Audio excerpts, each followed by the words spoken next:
Pytanie, co byście wybrali, gdybyście mieli być w ekipie Krasnala czy Zielonej Żabki i uzasadnijcie to w komentarzach.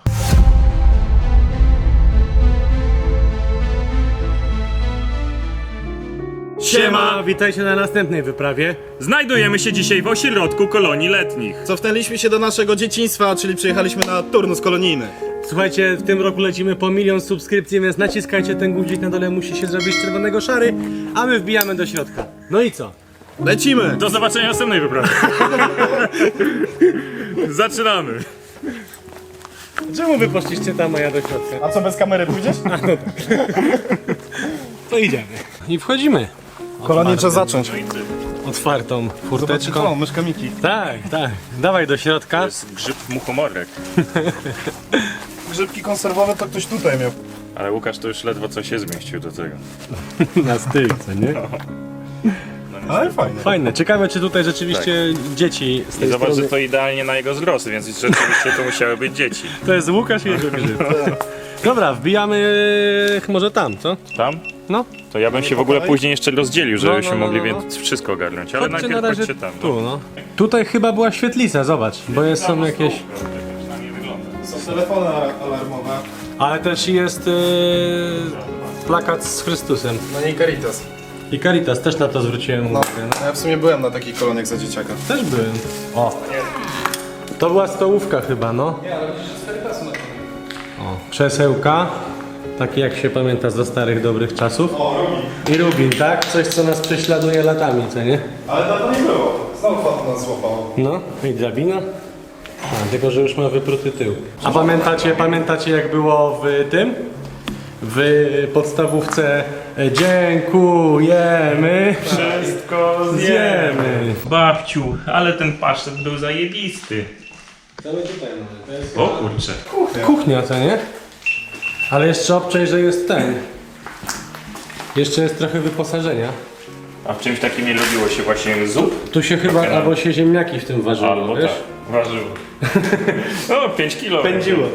Tutaj ktoś po Tak, libacji. już coś tutaj tego, no dokładnie. Tutaj Ale zobacz, taka kwasówka, jeszcze jej nie pozabierali, a obczaj jak jest od łyżki powycierane, widzisz? Aha, widać. On takie Może- chochli wielkie. Tu chyba rzeczywiście zupę robili, wiesz? No mogli coś takiego właśnie robić. Ale nie jestem pewien.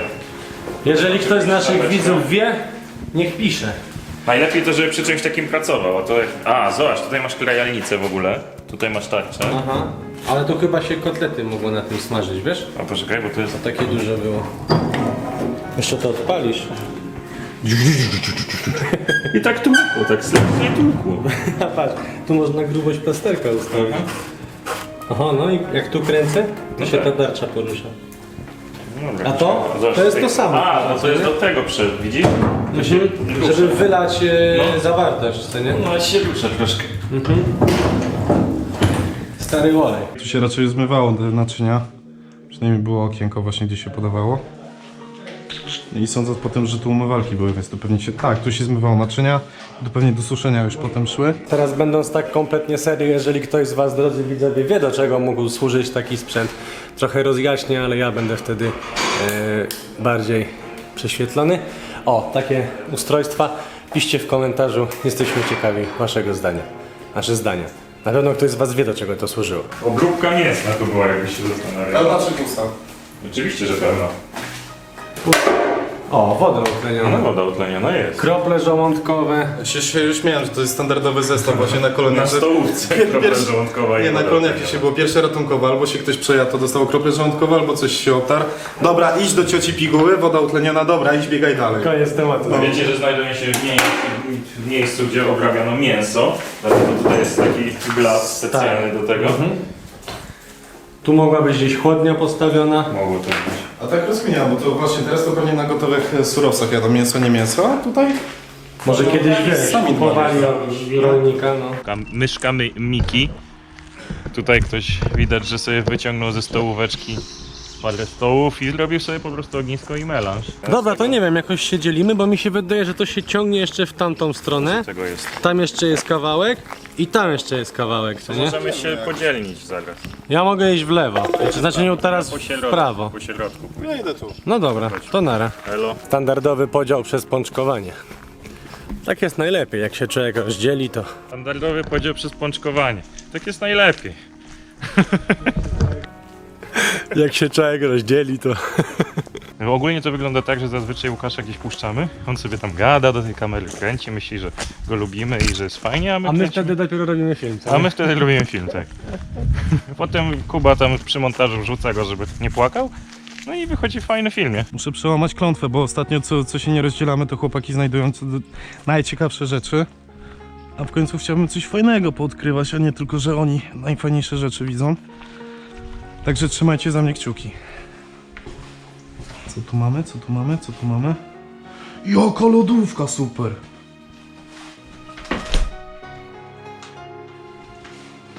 Oczywiście ktoś głupie napisy musiał dać.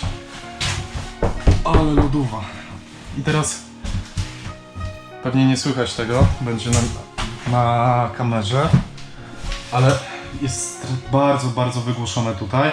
I teraz taki metaliczny pogłos poszedł, jak wszystko zamknąłem. Mega sprawa. I teraz jak gdzieś tu albo tu wyskakuje wam karta, bo identyczna lodówka była w Instytucie Anatomii, którą odwiedziliśmy 2 lata temu, także jak nie oglądaliście, to polecam. A lodówka mega. Tutaj ewidentnie właśnie były jakieś świetlice, ewentualnie właśnie tutaj były porozstawiane łóżka dla dzieci, które spały. Oczywiście przyroda odbiera swoje, standardowy tekst, no ale co innego powiedzieć, jeśli z podłogi wyrastają już krzaczki, a nieczęsto też wyrastają na przykład drzewa. Drzwi poskładowane tutaj. Może zaświecę światłem, bo akurat tak się składa, że przechodząc tędy wziąłem ze sobą latarkę.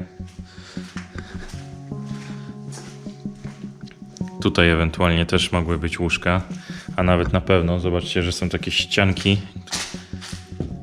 Nie wiem, czy to gipsowe, to bardziej jak tektura wygląda z tapetą, więc pewnie tekturowo-tapetowe. Widzicie? Były filary, do których były przyczepione takie ścianki i tutaj można powiedzieć, że był dzięki temu taki mały pokoik. Jeszcze 2 łóżka są i lampa. Spoko miejsce, ale chodźmy dalej. Patrząc jak to wygląda, to mi się wydaje, że ja trafiłem na bardziej takie zaplecze gospodarczo-techniczne, bo są jakieś jeszcze hangary. Zresztą zobaczcie, że wszystkie są pokryte azbestem. O, tu jest jakaś piwniczka i jakiś kontener. Może najpierw sobie pójdźmy do piwnicy. Wydaje mi się, że tak mądrze to się nazywa hydrofor, ale nie jestem pewien. I prawdopodobnie właśnie stąd była zasilana cała kolonia w wodę. Gdzieś tu może była jakaś studnia głębinowa. A to pomieszczenie jest bardzo małe, więc chodźcie, pójdziemy dalej. Zobaczcie, ten barak się nazywa Krasnoludek i sądzę, że wszystkie te baraki mają swoje nazwy. Ale zaraz to potwierdzimy, jak pójdziemy do jakiegoś innego. A teraz zapraszam was do wnętrza Krasnala. Też pokoiki dla dzieci są. Gabinet lekarski. W ogóle bardzo marne szanse są. Ja osobiście byłem na koloniach 2 razy w życiu. 3 razy. Izolatka dziewcząt. A widzisz, czyli to jakby pokój medyczny bardziej, czyli tam w lodówce pewnie leki trzymali, a tutaj jakby jakaś z dziewcząt zachorowała, tu izolatki miały swoje. Taka zamiana. No tak, tu są jeszcze karty medyczne. Tu się już nie dowiem, co było. Sztos. Bardzo mnie się podoba to miejsce. Szukaj mnie, cierpliwie dzień po dniu. Podążaj twoim śladem. Kancelaria. Dobra, kancelaria, telewizor. To jest taki przedpotopowy jeszcze. Co mi się lubią najbardziej, dokumenty. Ale większość niewypełnionych. Antena telewizyjna. Czyli od jakichś opłat wszystko jest. Pewnie już chłopaki to zrobili, ale ja też odjadę troszeczkę do czasów naszej młodości to nie, bo teraz jesteśmy też młodzi, ale do czasów, kiedy byliśmy dziećmi. I zobaczcie, takie coś, zrobienie z takiej płyty budynków, normalna rzecz, tak? Nic w tym złego w tamtych czasach. Teraz by to w ogóle nie przeszło, ponieważ było to wykonane z azbestu, jak wiemy jego pył jest trujący. Teraz to Nie mówię, że teraz jest źle, jest po prostu inaczej, tak? Ale ktoś kiedyś mądrze powiedział, że kiedyś to było, tak? Tak się mówi, kiedyś to było. Natomiast słuchajcie, my też możemy tak powiedzieć. Ale dobra, zgubiłem wątek, bo zobaczyłem coś naprawdę interesującego. Wilk i zając. Stara radziecka bajka. Nie wiem, czy ktoś z was, na pewno ktoś z was ją kojarzy. Ale pierwszy raz, kiedy się z nią spotkaliśmy tak w opuszczonym miejscu, to była chyba albo ukraińska, albo białoruska strefa zamknięta. Tam się tutaj u góry wyświetlają odnośniki. Fajnie, że to jest tak dobrze zachowane, aż wrzucę foteczkę na Instagrama. Więc trochę teraz muszę zupgrade'ować to, co powiedziałem. Patrząc na ten napis właśnie Wilki Zając, wydaje mi się, że tamta strefa mogła być techniczna, a to wejście tutaj to jest jedna z sali zabaw. Za chwilę się o tym przekonamy. Wychodzę z wnętrza Krasnala, a mianowicie Krasnoludka. Udało mi się rozkminić, że najprawdopodobniej było to miejsce, gdzie jakaś grupa spała na tych koloniach. Takich miejsc jest pewnie więcej. I zaraz podejdziemy do podobnego baraku, tylko po drugiej stronie. I już widzę, czyli potwierdza się moja teoria, że każdy z tych baraków miał inną nazwę. A ten nazywa się dla odmiany Żabka, Zielona Żabka. Czyli ktoś był na przykład w ekipie Krasnala, a ktoś był w ekipie Zielonej Żabki. I tutaj mam do was w takim razie może nie pytanie, a pytanie. Co byście wybrali, gdybyście mieli być w ekipie Krasnala czy Zielonej Żabki, i uzasadnijcie to w komentarzach chociażby. No ja chyba bym wolał być w ekipie Krasnala, ale no to każdy, wiecie, ma swoje preferencje i tak dalej. Sklep, no jest na uboczu, gdzieś tak po środku wszystkiego, jest małe pomieszczenie, więc raczej sklepik. Przeważnie na takich koloniach zawsze takie sklepy były. Wiadomo, zawsze dzieciak dostawał tam jakieś kieszonkowe. Pamiętam, jak dostałem na 2 tygodnie 50 zł, to sobie przeliczyłem jeszcze, że dziennie mogę wydać, nie wiem, tam, już nie pamiętam, ale wychodziło 4-5 zł. To jeszcze inna wartość pieniądza i tam zawsze a to lody, a to chipsy, to jakiś napój. Tak się żyło na tych koloniach. Może to nie był sklep, tu też są łóżka? A może to było pomieszczenie dla opiekunów, żeby mieli osobnie swój domek i święty spokój od dzieci, bo to też, nie zrozumcie mnie źle, oczywiście jeżeli jakimś cudem któryś z moich wychowawców kolonijnych to ogląda i tym bardziej jakimś cudem mnie pamięta, to serdecznie pozdrawiam. Ale tak z perspektywy czasu szanuję bardzo waszą robotę, bo wyobraźcie sobie opiekować się grupą 30-40 dzieciaków. Wiecie, pierwsze miłości, kłótnie, bójki i tak dalej. I musicie to wszystko ogarnąć jeszcze. Naprawdę czapki z głów. Kurde, scena jakaś.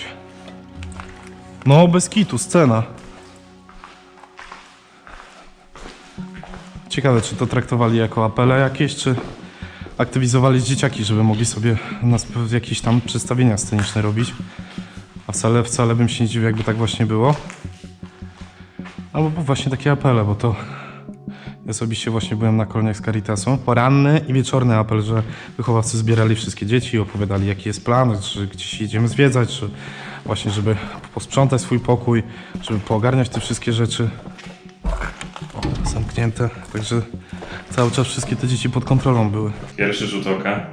Pomieszczenie bardzo podobne, z tego względu, że po lewo, nie przepraszam, po mojej lewej stronie leżą drzwi, tak wiem. W ostatnim filmie z ilością komentarzy, że mówię niepoprawnie, więc będę teraz mówił poprawnie, nie szybko, więc po mojej lewej stronie i po mojej prawej stronie. Więc po mojej prawej znajdują się tapczany, złożone w jedno miejsce, już przegniłe ze względu na to, że sufit, jak widzicie, jest już na podłodze, paradoksalnie. A w takim razie po drugiej stronie powinno być podobne pomieszczenie jak do tego w Krasnalu. Z tym, że tam były zachowane jeszcze te ścianki, a tutaj tych ścianek nie ma. Widzicie? Jest kompletnie pusto. Nawet jeśli są lustrzanym odbiciem, to w tamtym pomieszczeniu też nie było tych ścianek, więc nie wiem, może tutaj w Zielonej Żabce nie mieli ścianek, bo byli za karę. Albo ludzie, którzy kiedyś tutaj byli na tej kolonii, mogą się wypowiedzieć, w jakiej ekipie też służyli. A my chodźmy dalej. W ogóle tak przebijając się przez te haszcza, chciałbym wspomnieć o naszej najnowszej książce, mianowicie Wchodzimy do skażonej strefy Fukushima. Naprawdę warto. Ci, którzy czytali pierwszą, na pewno wiedzą, że warto. Ci, którzy nie czytali, polecamy. Przeczytajcie, niewiele kosztuje, a na pewno nam pomożecie i będziecie mieli paręnaście ładnych godzin dobrej zabawy. Ale odcinając książkę, kolejny barak, czyli wiadomo, że tutaj też mieszkano. Czerwony kapturek. To chyba już dla dziewczynek, no bo nie chciałbym mieszkać w czerwonym kapturku.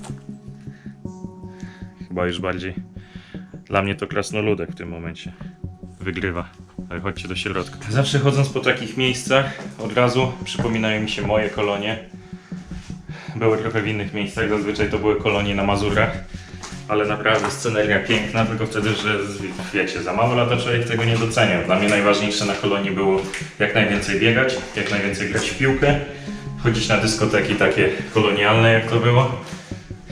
No i tak mijały te 2 tygodnie z kolonii, ewentualnie basen, kajaki, zabawa. Tutaj widać tapeta, zresztą bardzo fajna tapeta, podoba mi się jak na te czasy dla dziecka. Taka typowo dla dzieci, dla mężczyzn, ale tutaj już serduszka, pieski, no to takie bardziej dziewczęce.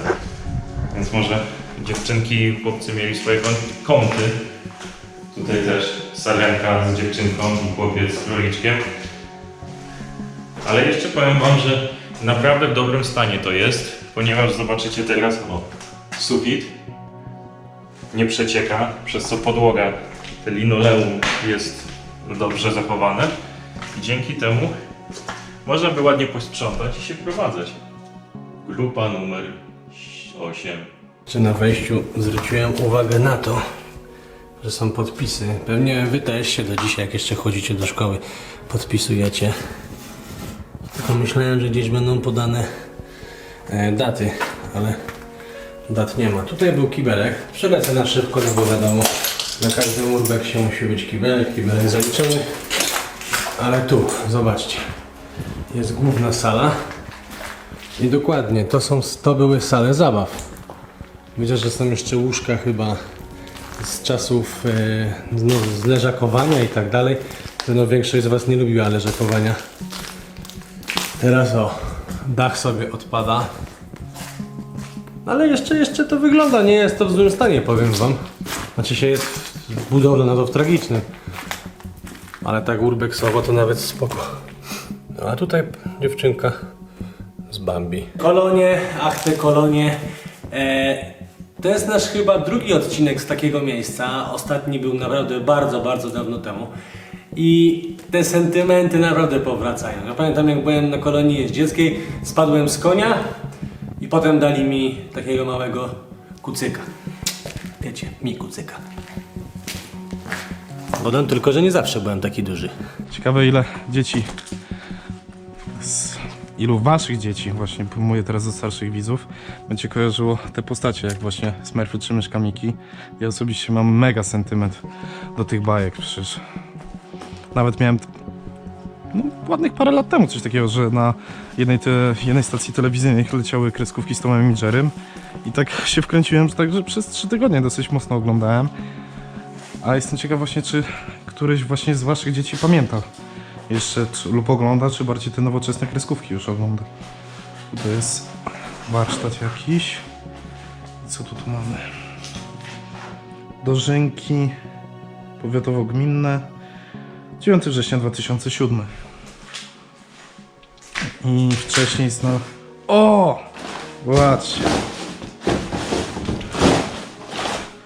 Jest piłeczka jeszcze. Cyk. Cyk.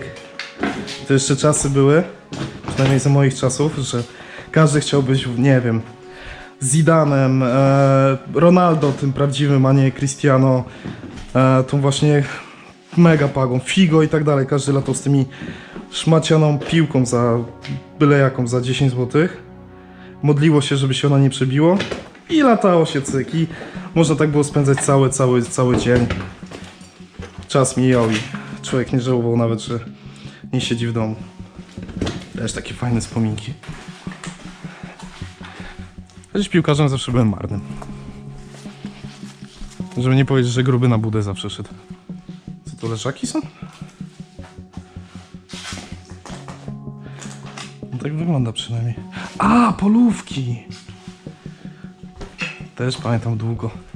Na koloniach piwnicznej jak byłem, to były moje pierwsze kolonie w życiu, to właśnie przez 2 tygodnie spałem na takich polóweczkach. Kurde, ale one były wygodne, mega sprawa. A właśnie, tak sobie wspominam pierwsze kolonie. To też dzieciaki dzieliły się starsze, młodsze na grupy. I też pamiętam, że był jeden dzieciak, który przyjechał, strasznie nie chciał być na tych koloniach. Pierwszy telefon do mamy, zabierzcie mnie stąd, że chce do domu i tak dalej. A pamiętam, jak się wkręcił już tam do ekipy naszej, to już minęło parę dni, już zajarany, już normalnie latał z nami. Kurde, sentymentalny się robię. Zobaczcie, tam ich widać. Już Łukasz, jak to król maskowania się, więc na urbexy w lesie zakłada pomarańczową koszulkę, żeby go nie było widać. Zobaczymy, co mają ciekawego do powiedzenia. Jest zielona żabka, tam jest czerwony kapturek, a tam Jasi Małgosia. A tam jeszcze wilki zając jeszcze jest. Czyli mamy wszystko ogarnięte? Tak jest. No tak. No dobrze. No, wszystkie te mieszkalne baraki są już ogarnięte. Jeszcze zadaję pytanie, bo myślałem, że on jest trochę większy. Bo była stołówka, baraki, gdzie mieszkały dzieciaki, Ja znalazłem ale gdzie one się tutaj bawiły, nie? Bo jeszcze jakaś świetlica powinna być. Według czy mnie coś takiego. świetlice to były... Aha, znalazłem. Była taka dosyć duży budynek i była scena tam zrobiona. A widzisz, no to znaleźliśmy też świetlicę. No to plac zabaw, grzybek na wejściu dla Łukasza i jest wszystko. I tutaj kończy się nasz 2-tygodniowy turnus kolonijny. Kończymy w kwaterze głównej Krasnoludka, czyli w sumie mojej kwaterze, ale jedziemy dalej, bo jeden turnus się kończy, ale następne będą przed Bardzo nami. wam za dzisiaj dziękujemy. Pamiętajcie o subskrypcji naszej innej firmy Instagram. No i co? Książki. Do zobaczenia na następnej wyprawie! Ten, kto kupił książkę w preorderze, ma taką koszulkę.